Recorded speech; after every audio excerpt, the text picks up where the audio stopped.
So hi, everyone. I'm Rob Young. I'm a business owner and a member of the Chamber's Government Affairs Committee of Issaquah, and I'll be representing the Issaquah Chamber of Commerce today as we interview Bill Ramos, who's running for state representative in position number one. Perfect. Okay. And Bill has agreed to answer some questions today so we can get to know him better. And the chamber's come up with top 8 questions that seem to come back all the time and that are relevant to business owners today. So, as the audience knows, Bill will have 2 minutes to respond to each of them. So, let's get rolling. So, Bill, welcome. And here's your first question. Please take 2 minutes to share why you're running for and the top 2 things you want constituents to know about you as a candidate that make you uniquely qualified for the position.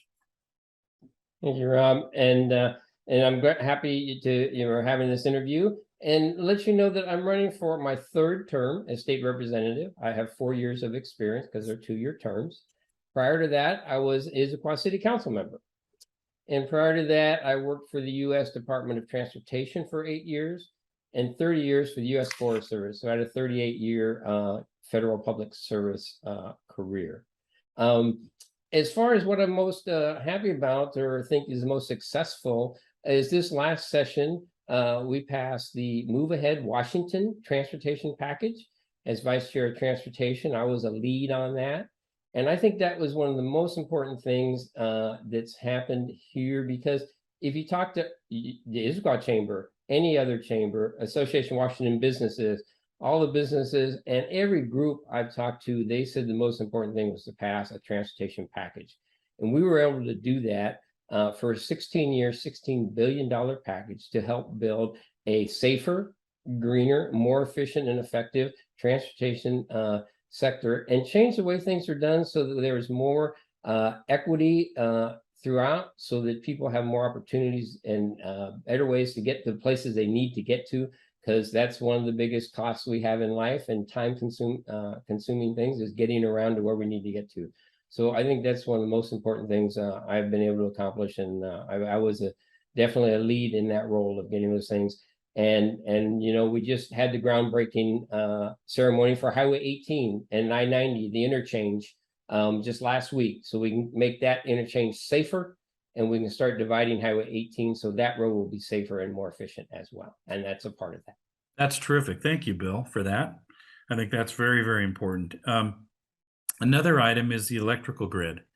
In our region, it's been aging, and we have the risk of reaching maximum capacity in cities such as Issaquah and are without a redundant energy infrastructure. So with states like that are dealing with climate action plans and a push towards electric renewable energy, what are your plans to support changes in the infrastructure, and will you support Energize East Side? Thank you. It is most important that we take care of all our infrastructure, especially our power grid. I have been in many conversations with Puget Sound Energy.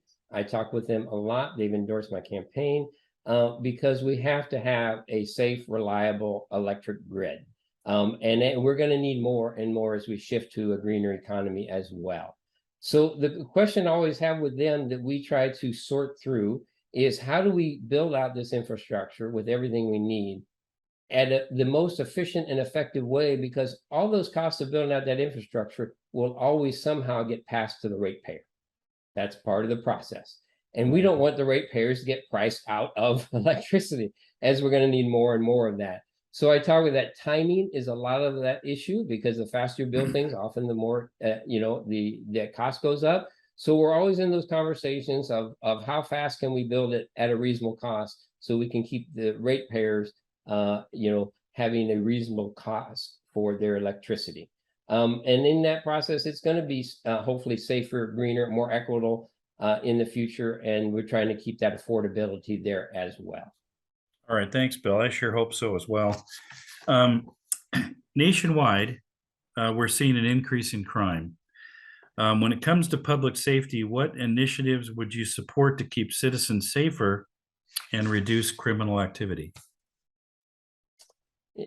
it is a fundamental belief for me that everybody should feel safe in their community. And when I say everybody, I mean everybody, the police officers, the community, all parts of the community.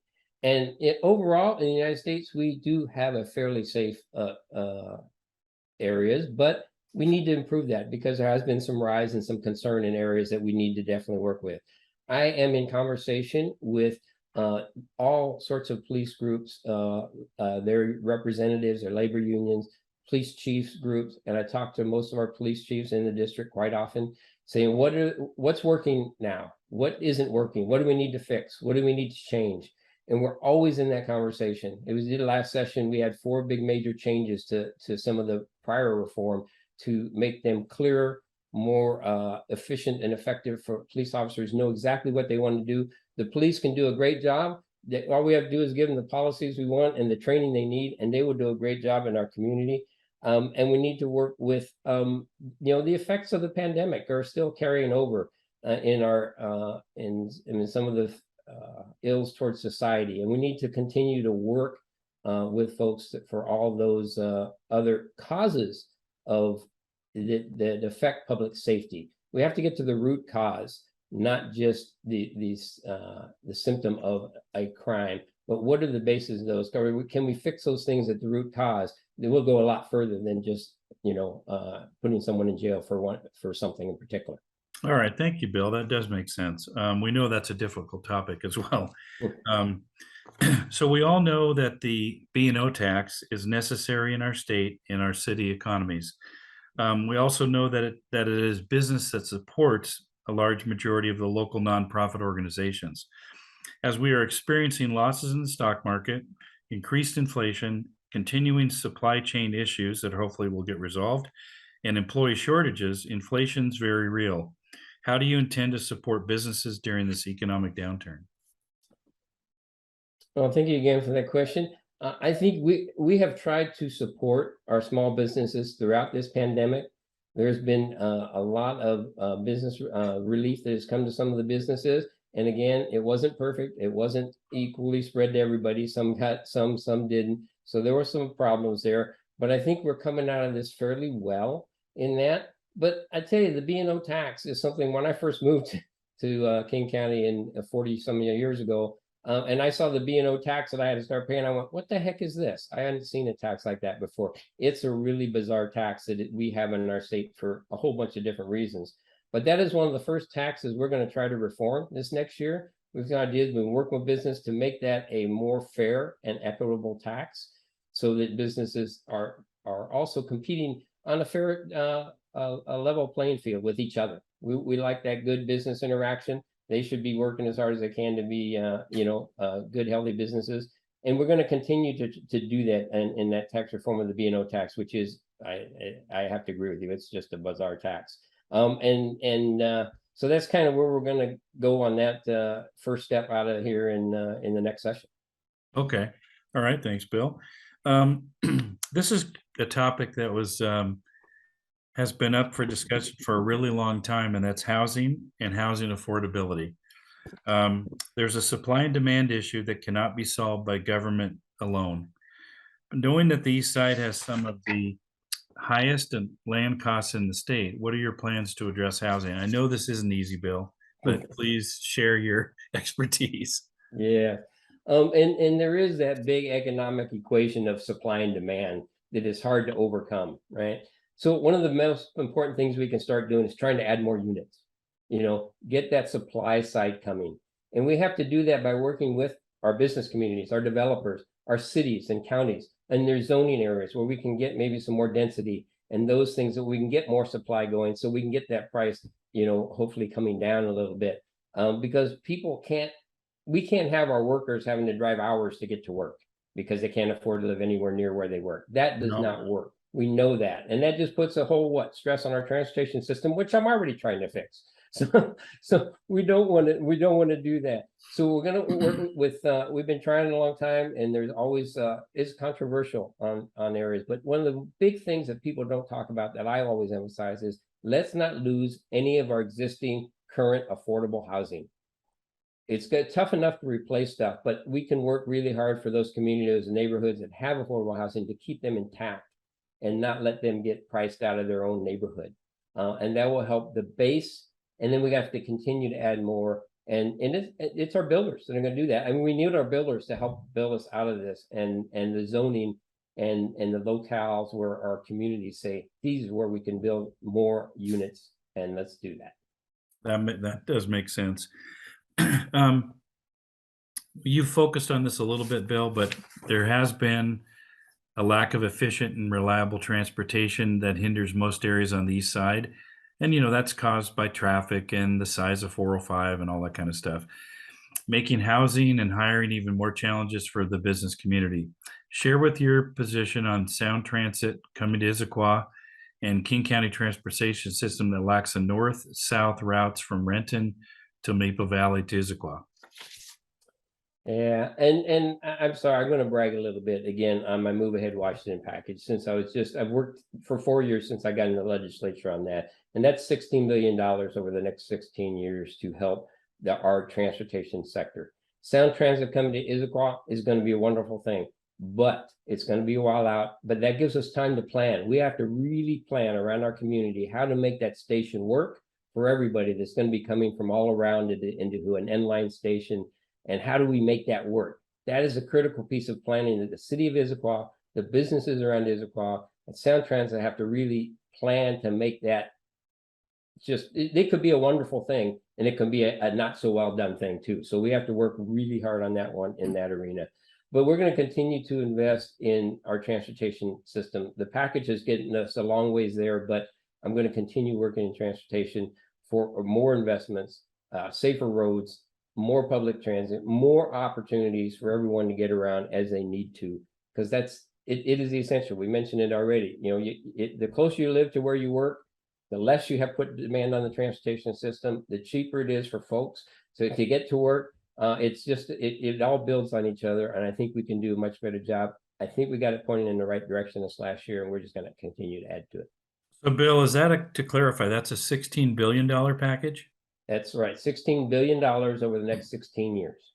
Okay, that does make sense. Yeah, and that's above and beyond our normal transportation spending. So that is above and beyond all our regular transportation spending as well. And that's above and beyond the federal infrastructure package, which should be helping the state at some point.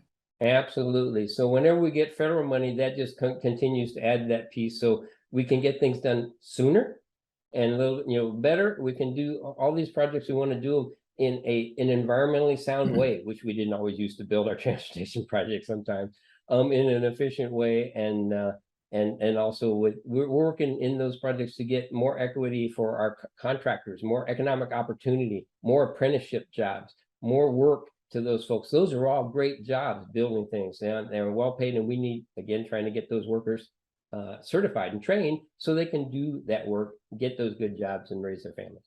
That's very true. All right. Thanks, Bill.